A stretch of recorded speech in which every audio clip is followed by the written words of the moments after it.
کوئی دوسری عورت کو یہ مقام حاصل نہیں ہے۔ ہماری عورت کون ہے؟ اماں عائشہ صدیقہ ہے۔ اگر عائشہ صدیقہ عورت ہے تو کون ہے؟ جس کے بستر پہ قرآن نازل ہوتا ہے، جس پہ الزام لگتا ہے تو ان کی برات میں سورہ نور کی آیتیں نازل ہوتی ہیں۔ سبحان اللہ سبحان اللہ۔ اگر ہماری عورت سیدہ زینب ہے تو زینب تو پھر وہ ہے کہ کربلا میں جب امام علی مقام کی شہادت ہو گئی تو وہ لٹے ہوئے قافلے کو پوری حفاظت کے ساتھ واپس لے جانے والی امانتوں کی اس امینہ خاتون کو سیدہ زینب کہتے ہیں۔ جب اہل بیت کے گھرانے میں اس لٹے ہوئے قافلے میں کوئی بولنے کے قابل نہ رہا تو زینب نے ایسا خطبہ دیا کہ دمشق کی در و دیوار کانپ گئی اور کہنے والا کہنے پہ مجبور ہو گیا۔ دربار میں بولی بھی تو لہجے میں علی کے زینب نے کسی حال میں پردہ نہیں چھوڑا۔ سبحان اللہ واہ۔ اس نے مردوں کو چپ کرایا، اسے زینب کہتے، سیدہ زینب کبریٰ کے نام سے۔ اور اگر عورت فاطمہ ہو تو پھر وہاں تو ساری بہارے رانائیاں بڑائیاں سمٹ آتی ہے۔ نسب اتنا بڑا ہے کہ نسب سیدہ فاطمہ الزہرا کا دنیا کی کوئی طاقت ان کے نسب کا مقابلہ نہیں کر سکتی۔ کون؟ سیدہ فاطمہ بنت محمد خاتم الانبیاء، ان کے والد سید المعصومین، یہ سیدہ فاطمہ الزہرا مخدومہ کائنات۔ اور تقویٰ کیا، پرہیزگاری کیا، کیا تقویٰ کیا پرہیزگاری۔ سیدہ فاطمہ الزہرا کا حال یہ تھا کہ آپ کے دوپٹے کو بھی کبھی چاند و سورج نے نہیں دیکھا۔ چاند سورج کی بات کر رہا ہوں، غور کریں، ان کے بابا نے ان کی کیا تربیت کی تھی کہ چاند و سورج نے بھی کبھی ان کے دوپٹے کو نہیں دیکھا، نہیں دیکھا۔ میرے امام کہتے ہیں جس کا آنچل نہ دیکھا مئو مہر نے، جس کا آنچل نہ دیکھا مہو مہر نے، اس ردائے نزاہت پہ لاکھوں سلام۔ سبحان اللہ۔ کسی نے امام حسین سے کہا تھا، حسین تمہاری ماں بڑی نیک تھی، آپ کی آنکھ میں آنسو آ گئے۔ فرمایا تم نے سچ کہا، میری ماں کا جب وصال ہوا تو میں صرف 6-7 سال کا تھا، لیکن تب بھی میں نے اپنی ماں کے سر کے بالوں کو کبھی نہیں دیکھا۔ میری ماں نے اپنے سر کے بالوں کی حفاظت مجھ جیسے بیٹے سے بھی کی جس کی عمر 6-7 سال کی تھی۔ یہ ان کا تقویٰ تھا۔ اسی لیے میرے آقا فرماتے ہیں فاطمہ نے اپنی عزت کی حفاظت اس طرح کی کہ اللہ نے ان کے تقوی کی برکت سے قیامت تک کہ ان کی اولاد پر جہنم کی آگ کو حرام فرما دیا۔ غور کریں، یہ سیدہ کائنات تھی، لیکن افسوس آج بچیاں بے پردہ کوچنگ کے نام پر، اسکول کے نام پہ، اور ماں باپ کو کوئی فکر بھی نہیں ہے۔ بیٹیاں بے پردہ ہے، بیوی بے پردہ ہے، بہن بے پردہ ہے۔ اللہ نے جنت کے دروازے پہ لکھا ہے کہ جنت دیوس پر حرام کر دی گئی، جنت دیوس پر حرام کر دی گئی۔ صحابہ نے پوچھا آقا یہ دیوس کون ہے؟ دیوس، آقا فرماتے ہیں جس گھر کی عورتیں بے پردہ گھومیں اور وہ مرد ان کو منع نہ کرے وہ دیوس ہے، دیوس۔ اللہ نہ اس کی نمازیں قبول کرتا ہے نہ دعائیں قبول کرتا ہے۔ اب یہ پردے کا شوق کیسے پیدا ہوگا؟ اس کی سب سے بڑی وجہ بچیوں میں علم نہیں ہے، تعلیم نہیں ہے، اس لیے بے پردہ ہے۔ علم نہیں ہے، اس وجہ سے حسن اسلام سے ناواقف ہے۔ آج لڑکیاں اسلام سے جتنا دور ہو چکی ہے، جو لڑکیاں اوروں کے ساتھ بھاگ کر مکمل مذہب بدل رہی ہیں ان کی تعداد بہت تھوڑی ہے، لیکن مسلمانوں کے گھر میں مسلمان کہلا کر مسلمان لڑکیاں کتنی ہیں وہ تو مجھے بتاؤ۔ جن کو کلمہ نہیں آتا، جن کو غسل کرنا بھی نہیں آتا، جن کا حال یہ ہے، حیا کے پردے میں کہوں بزرگ بھی بیٹھے، میری مقدس مائیں بھی بیٹھی ہے، بچہ پیدا ہو جائے تو 40 دن تک کہ وہ بغیر غسل کے سب طرف گھومتی رہے، غسل نہ کرے، کیوں؟ علم نہیں ہے۔ جبکہ کس نے کہہ دیا کہ 40 دن تک عورت بچے کی پیدائش کے بعد ناپاک ہی رہتی ہے؟ آپ پوچھیں نا، علماء سے پوچھیں۔ ماہانہ جو ان کی کمزوری ہے 7 اور 10 دن تک کہ اسی حالت میں رہتی ہے، کیا اس کی کوئی کم سے کم مدت نہیں ہے؟ 3 دن کی کم سے کم مدت نہیں ہے اس کی؟ 3 دن میں بھی تو پاک ہو سکتی، پھر اس کے بعد غسل بھی نہیں آتا۔ بے شمار عورتیں ہیں 3 بچوں کی 4 بچوں کی ماں ہوگی، ان کو غسل نہیں آتا۔ اب بتاؤ جس کی بیوی بغیر غسل کے جنابت کی حالت میں گھر کے کچن میں کھڑی ہو، اس کھانے کے اندر برکت کیسے ہوگی؟ اس گھر میں میرے آقا فرماتے ہیں جہاں جنبی ہوگا یعنی ناپاک لوگ ہوں گے وہاں رحمت کے فرشتے کبھی نہیں آئیں گے۔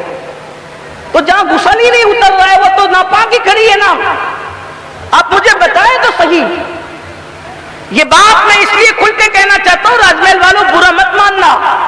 آپ کتنے ہی بڑے بزرگوں کا تعویذ لائیں، جب رسول اللہ نے کہہ دیا کہ ناپاک جس گھر میں رہے گا رحمت کے فرشتے نہیں آئیں گے تو نہیں آئیں گے، اس لیے کہ رحمت کے فرشتے پابند ہیں رحمت للعالمین کی مرضی کے، وہ آنے کے بھی پابند ہے، وہ جانے کے بھی پابند ہے۔ آپ کہیں گے حضور کے پابند ہے، میں نے کہا اٹھاؤ قاضی ثناء اللہ پانی پتی کی تفسیر اور اٹھا کر کے دیکھو کہ حضرت قاضی صاحب لکھتے ہیں کہ جب جنگ بدر میں فرشتے مدد کے لیے آئے مسلمانوں کی اور مدد کی تو اس وقت تو جنگ ختم ہو گئی، تو رسول اللہ نماز پڑھا رہے تھے، ہمارے آقا نماز پڑھاتے پڑھاتے حضور مسکرائے، بلکہ ایسا ہنسے جیسا کہ ان کی شان ہے، اور اتنا ہنسے کہ داڑیں نظر آئی۔ سلام کے بعد صحابہ نے پوچھا آقا آج آپ نماز میں ہنس رہے تھے جیسا کہ آپ کی شان ہے؟ حضور فرماتے ہیں ہنسی کی وجہ یہ تھی کہ جبریل فرشتوں کے ساتھ تمہاری مدد کے لیے آئے تھے، کام ختم ہونے کے بعد وہ واپس جا رہے تھے تو انہوں نے جیسے آسمان کے دروازے پہ دستک دی تو اللہ نے پوچھا کہاں سے آ رہے ہو جبریل؟ عرض کی مولا تیرے محبوب کے غلاموں کی مدد کے لیے تو نے جنگ میں بھیجا تھا، کام ختم کر کے ہم واپس آ رہے ہیں۔ تو اللہ نے پوچھا میرے محبوب سے پوچھا یا بغیر پوچھے آ رہے ہو؟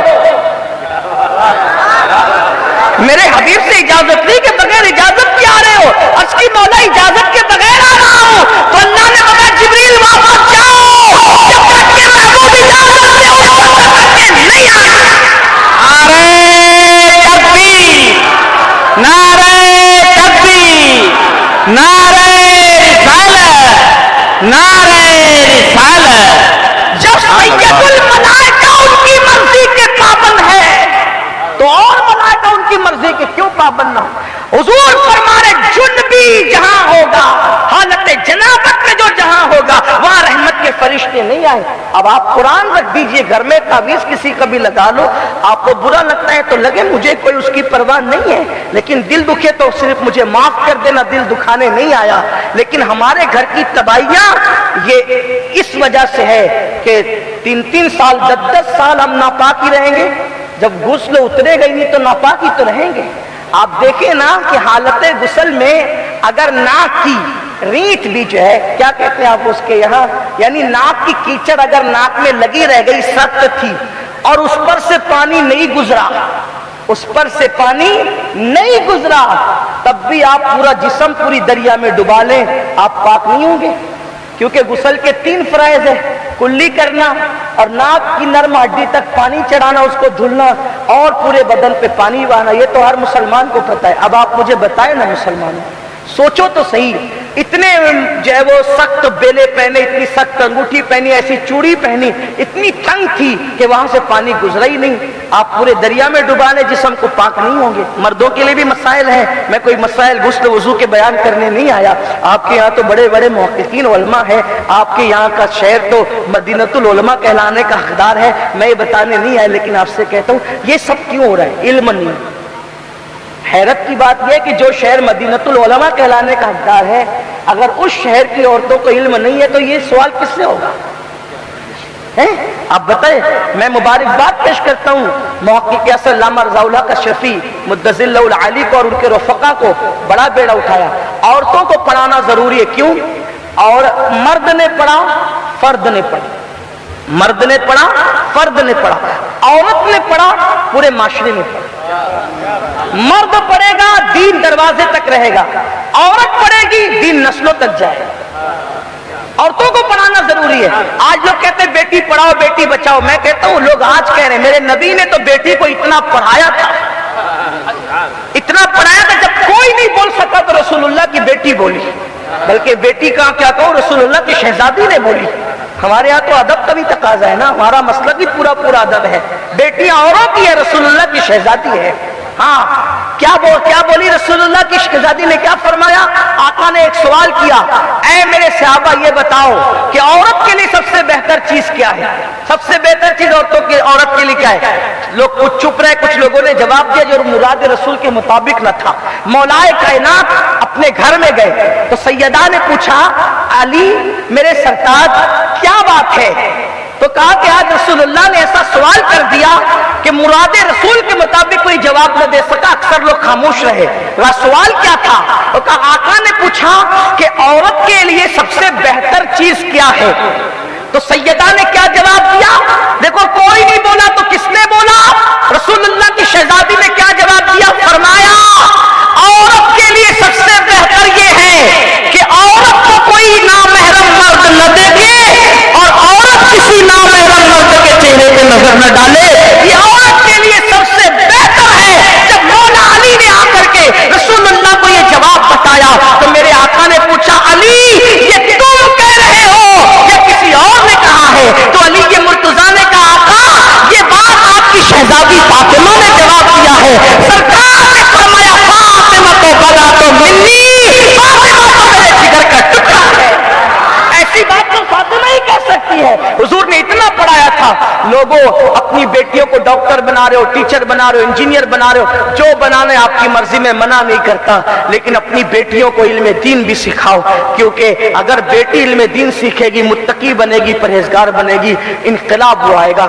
آخری بات عرض کر دوں، آخری بات، اگر کوئی ایک بیٹی سنور جائے نا، ایک بیٹی، اس ایک بیٹی کی وجہ سے کئی مرد سنورتے ہیں۔ مردوں کو سنوارنے کا بڑا سبب گھر کی عورت بن، ایک عورت 4 لوگوں کو جہنمی بنا سکتی ہے، ایک عورت 4 لوگوں کو جنتی بنا سکتی ہے، کیونکہ ایک عورت کا تعلق 4 مردوں سے ہوتا ہے، بھائی کی شکل میں ایک مرد سے، بیٹے کی شکل میں دوسرے مرد سے، باپ کی شکل میں تیسرے مرد سے، اور شوہر کی شکل میں چوتھے۔ وہ 4 مردوں سے مربوط ہوتی ہے، تو اس کا تقویٰ بہت کچھ کر سکتا ہے، اس کی پرہیزگاری۔ اس میں آخری بات، ایک جوان، آپ کے لیے بھی عبرت کی بات ہے، ہماری بیٹیاں کیسی تھی جب تک پڑھی لکھی تھی، کیسی تھی؟ میں تو دعا کرتا ہوں اللہ کرے کہ یہ مدرسہ جلدی تعمیر ہو لڑکیوں کے لیے، ہاں جلدی تعمیر ہو، آپ اس میں مدد کریں۔ بلکہ آپ سے یہ بھی کہتا ہوں جلسوں کو سستا کرو اور تعلیم پر خرچہ کرو۔ جلسے سستے ہوں، اس بامقصد جلسے حضرت نے فرمایا کہ ضرورت ہے، لیکن اکثر جلسے ہمارے بے مقصد ہیں، جن کی خود جنت کا ٹھکانہ نہیں، وہ مائک پر آ کر کہتے ہیں کہ ایک بار سبحان اللہ کا اور جنت میں جاؤ۔ جنت کے ٹکٹ بٹ رہے ہیں جلسوں سے، حالانکہ کتنے لوگ عشاء پڑھ کے آتے ہیں اور کتنے جا کے فجر پڑھتے ہیں یہ اچھی طرح پتہ ہے۔ اگر یہاں ہاتھ اٹھوائے جائے نا کہ کتنے عشاء پڑھ کے آئے بتاؤ، اور کتنے جا کے فجر پڑھنے کی نیت رکھتے ہیں، تو پھر دیکھیں گے آپ کے ہوتا کیا ہے۔ لیکن یہاں ہم کسی کو ذلیل کرنے کے لیے نہیں بلاتے، اس لیے ہم ہاتھ اٹھوا کے کسی کو ذلیل نہیں کریں گے، لیکن اتنا ضرور کہیں گے اگر آپ نے ایک عشاء چھوڑ دی نا، ایک عشاء، ہزاروں جلسوں میں شرکت بھی اس کی بھرپائی نہیں کر سکتے۔ آپ نے ایک فجر چھوڑ دی نا، لاکھوں جلسوں میں شرکت بھی اس کی بھرپائی نہیں کر سکتے۔ نماز نماز ہے، اللہ نے ہر چیز کا حکم قرآن میں کسی کا 1 بار، کسی کا 2 بار، کسی کا 4 بار۔ نماز وہ عبادت ہے جس کا حکم اللہ نے پورے قرآن میں کم و بیش 700 مرتبہ دیا ہے۔ آخر کچھ تو ایسی خاص بات ہے نماز میں کہ جس کا حکم اللہ 700 بار دے رہا ہے۔ اسی لیے ہمارے بزرگوں نے فرمایا جب تم ایک نماز چھوڑتے ہو تو تم گویا کہ 700 بار اللہ کی نافرمانی کرتے ہو۔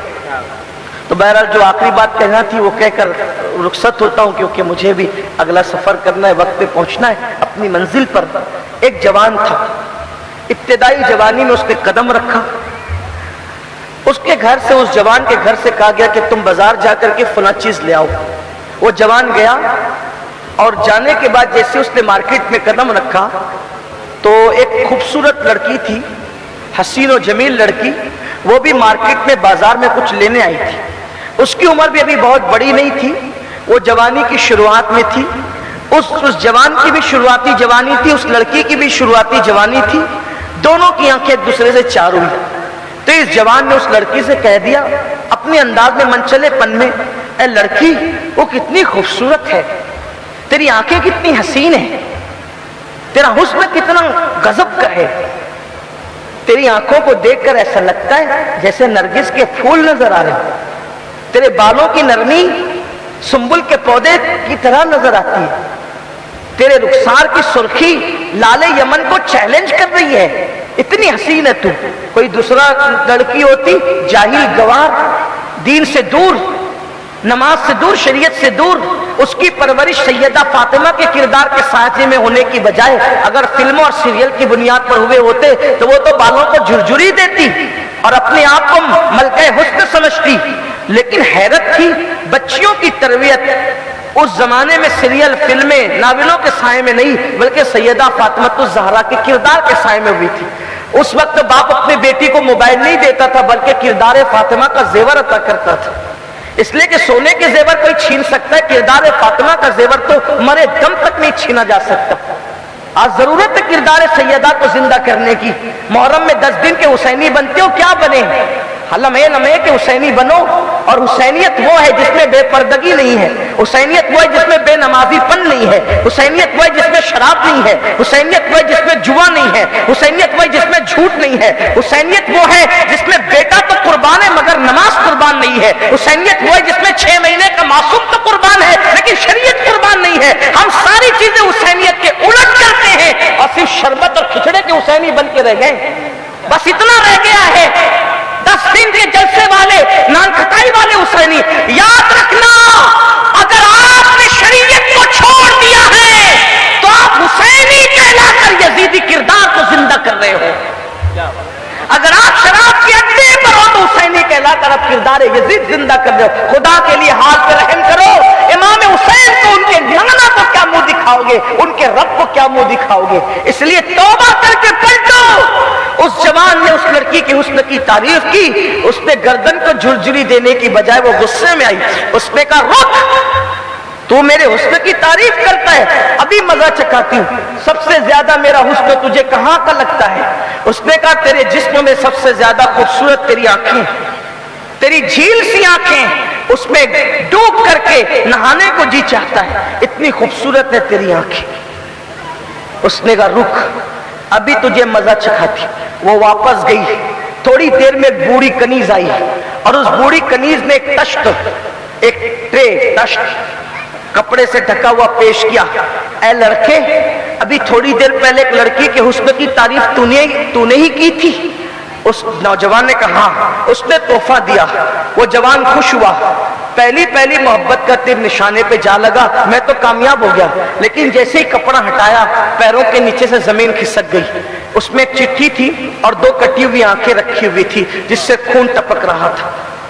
چٹھی دیکھا تو لکھا تھا اے نوجوان، تو نے میرے حسن کی تعریف میری آنکھوں سے کی، تو میرے فتنے میں مبتلا ہوا، مجھے اندھی بن کر رہنا تو گوارا ہے لیکن مجھے پاپی بن کر رہنا گوارا نہیں ہے۔ تو نے میری آنکھوں کی تعریف کی، آنکھوں کو دیکھ کر میرے فتنے میں تو مبتلا ہوا، میں نے آنکھیں کاٹ کے تجھے بھیج دیا ہے، یہ آنکھیں لے لے جو تجھے پسند ہے اور مجھے بھول جا، کبھی میرا تصور بھی مت کرنا۔ وہ جوان جب گھر پلٹا تو اتنا متاثر تھا کہ آنکھیں رو رہی تھی، آنسو بہ رہے تھے، پورا بدن کانپ رہا تھا۔ مصلی پہ بیٹھ کے پوری رات توبہ توبہ توبہ توبہ، استغفار استغفار استغفار، اللہ کی بارگاہ میں خوب آنسو بہائے۔ پھر صبح ہوتے ہوتے خیال آیا جرم تو کریں مخلوق کا اور معافی مانگے خدا سے، دل دکھائیں مخلوق کا معافی مانگے خدا سے، حق تلفی کرے مخلوق کی معافی مانگے خدا سے۔ اے فلاں، تو نے ایک لڑکی کی زندگی تباہ کر دی، ارے وہ اتنی خوبصورت تھی، آنکھیں کاٹ کر تیری وجہ سے دے دیا، اب وہ اندھی ہو گئی، اس کو کون اپنائے گا؟ اس کا مستقبل کیا ہوگا؟ اس کی شادی کس کے ساتھ ہو سکے گی؟ میں نے تو اس کی زندگی تباہ کر دی 2 جملے بول کر۔ جب خیال آیا تو سوچا چلو اس لڑکی سے چل کے معافی مانگ لے، اس کو راضی کر لے، کوئی مسئلہ حل کرے۔ جب اس کے محلے میں پہنچا وہ جوان تو دیکھا کسی کا جنازہ اٹھ رہا ہے۔ ایک بزرگ سے پوچھا یہ کس بزرگ کا جنازہ ہے جس میں پورا محلہ سوگوار ہے اور اتنی پبلک ہے اس کے اندر؟ کہا یہ کسی بزرگ کا جنازہ نہیں، ہمارے محلے کی ایک باغیرت لڑکی کا جنازہ ہے، کل بازار گئی تھی کچھ خریدنے، کسی لڑکے نے آنکھوں کی تعریف کر دی، آنکھیں کاٹ کر اس کو بھجوا دیا تاکہ اس کے پاپ میں اس کے فریب میں مبتلا نہ ہو، آنکھیں جذبات میں کاٹ کر بھجوا تو دیا لیکن پورا دن درد سے تڑپتی رہی، آخر کار درد برداشت نہ ہوا تو صبح ہوتے ہوتے اس لڑکی نے دم توڑ دیا. ہمارے محلے کی اسی باغیرت بیٹی کا جنازہ ہے جس کو فخر کے ساتھ اور سوگواری کے عالم میں لوگ اٹھا رہے ہیں. اس جوان کو احساس ہوا او فلاں تو نے کسی کی زندگی ہی تباہ نہیں کی بلکہ تو نے تو کسی کو موت کے گھاٹ اتار دیا, کسی کو تو نے نابینا ہی نہیں کیا, کہ تیرے جملوں نے کسی کو اندھا نہیں کیا بلکہ زندگی بھی چھین لی. اس کے بعد وہ جوان ایسا پلٹا توبہ کر کے کہ اللہ نے اس جوان کو اپنے زمانے کا سب سے بڑا ولی بنایا. آپ اندازہ فرمائے ایک لڑکی کا تقویٰ کسی جوان کو ولایت کے مقام تک لے جا رہا ہے. کاش ہمارے گھر کی بیٹیاں, ہماری بچیاں پردے کی طرف آئیں, دین کی طرف آئیں, مذہب کی طرف آئیں. اور آپ کو بھی یہی کہتا ہوں, نوجوان اب شادی کرنے میں جو ہے وہ خوبصورت لڑکیاں ڈھونڈنے کی بجائے دیندار لڑکیاں ڈھونڈے, اس لیے کہ خوبصورت ماں خوبصورت بیٹا پیدا کرے یہ ضروری نہیں ہوتا, لیکن دیندار ماں دیندار بیٹے ہی کو جنم دیا کرتی ہے. اس لیے اگر اپنے گھر میں اپنی نسلوں کو دیندار چاہتے ہو, ایک انگریز مفکر نے کہا تھا تم مجھے اچھی مائیں دے دو میں تمہیں اچھی نسل عطا کروں گا. یہاں کے علماء کی یہی فکر ہے کہ مدرسہ جو ہے وہ سیدہ فاطمہ الزہرا للبنات قائم ہو اور بچیاں پڑھیں, اور یہاں سے ایک مشن ہو بچیوں کو سنوارنے کا. ماں کی گود کو کسی نے کہا تھا کہ آج بھی ہو سکتا ہے عیسیٰ سا بیٹا پیدا, لیکن میں اس کو تھوڑا ترمیم کر کے عرض کروں آج بھی ہو سکتا ہے عیسیٰ کا پرتو پیدا, ماں کی گود ہی ملتی نہیں مریم کی طرح. اگر ماں کی گود مریم کی طرح ہو جائے تو آج بھی بچے نیک اور صالح پیدا ہو. اللہ تعالی ہم سب کو توفیق عطا فرمائے, اور گفتگو کے درمیان کوئی غلطی ہو اللہ تعالی معاف کرے. استغفر اللہ ربی من کل ذنب واتوب الیہ, لا الہ الا اللہ محمد الرسول اللہ. السلام علیکم.